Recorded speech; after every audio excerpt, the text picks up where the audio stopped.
ನಮಸ್ಕಾರ ಗುರು, ಇಲ್ಲಿ ನೋಡ್ಬೋದು ರಿವಲ್ಯೂಷನ್ ರಿಸಲ್ಟ್ ಯಾವ ಥರ ಚೆಕ್ ಮಾಡಬೇಕು. ರಿವಲ್ಯೂಷನ್ ರಿಸಲ್ಟ್ ಯಾವುದೇ ಪ್ರಾಬ್ಲಮ್ ಇರಲಿ, ರಿವಲ್ಯೂಷನ್ ರಿಸಲ್ಟ್ ಬಗ್ಗೆ ಇಲ್ಲಿನ ಈ ವಿಡಿಯೋದಲ್ಲಿ ಫುಲ್ ಮಾಹಿತಿ ಇರುತ್ತೆ ಆ್ಯಂಡ್ ಈಸಿಯಾಗಿ ಇಲ್ಲಿ ಅಂಡರ್ಸ್ಟ್ಯಾಂಡ್ ಆಗೋ ಥರ ಕ್ಲಿಯರಾಗಿ ಹೇಳ್ಕೊಡ್ತಾನೆ. ಇಲ್ಲಿ ನೋಡ್ಬೋದು ಫಸ್ಟಿಗೆ ನಿಮ್ಮ ಹೋಮ್ ಬಟನ್ ಮೇಲೆ ಕ್ಲಿಕ್ ಮಾಡಿದರೆ 3 ಟ್ಯಾಬ್ ಮೇಲೆ ಕ್ಲಿಕ್ ಮಾಡಿದ್ರೆ ಎಕ್ಸಾಮ್ ಸೆಕ್ಷನ್ ಮೇಲೆ ಹೋಗಬೇಕು. ಎಕ್ಸಾಮ್ ಸೆಕ್ಷನ್ ಮೇಲೆ ಕ್ಲಿಕ್ ಮಾಡಿದ ನೆಕ್ಸ್ಟು ಇಲ್ಲಿ ನೋಡ್ಬೋದು ಇಲ್ಲಿ ತುಂಬ ಇದೆ, rejection results and exam application ತುಂಬ ಇದೆ. ಅದ್ರ ಕೆಳಗಡೆನೇ ನೋಡ್ಬೋದು ಎಕ್ಸಾಮ್ ರಿವಲ್ಯೂಷನ್ ಅಂತ ಇದೆ.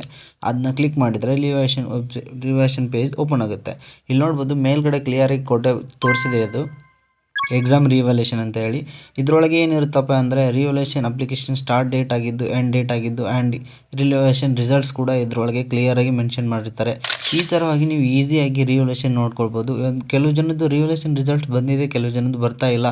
ಸ್ವಲ್ಪ ಪ್ರಾಬ್ಲಮ್ ಆಗಿದೆ ರಿವಲ್ಯೂಷನ್ ರಿಸಲ್ಟ್ ಅಪ್ಡೇಟ್ ಕೂಡ ಆ್ಯಂಡ್ ಯೂನಿವರ್ಸಲ್ಲಿ ಕೂಡ ಸ್ವಲ್ಪ ಪ್ರಾಬ್ಲಮ್ ಆಗಿದೆ. ವೆಬ್ಸೈಟ್ ಕೂಡ ಸ್ವಲ್ಪ ತೊಂದರೆ ಆಗ್ತಾಯಿದೆ. ವೆಬ್ಸೈಟಲ್ಲಿ ತುಂಬ ಚೇಂಜಸ್ ಆಗ್ತಾ ಇರೋದ ಕಾರಣ ರಿಸಲ್ಟ್ ಕೂಡ ಕರೆಕ್ಟಾಗಿ ಅಪ್ಡೇಟ್ ಆಗ್ತಾ ಇಲ್ಲ. ಈ ಥರವಾಗಿ ನೀವು ಎಕ್ಸಾಮ್ನ ರಿವಲ್ಯೂಷನ್ ರಿಸಲ್ಟ್ನ ನೋಡ್ಬೋದು.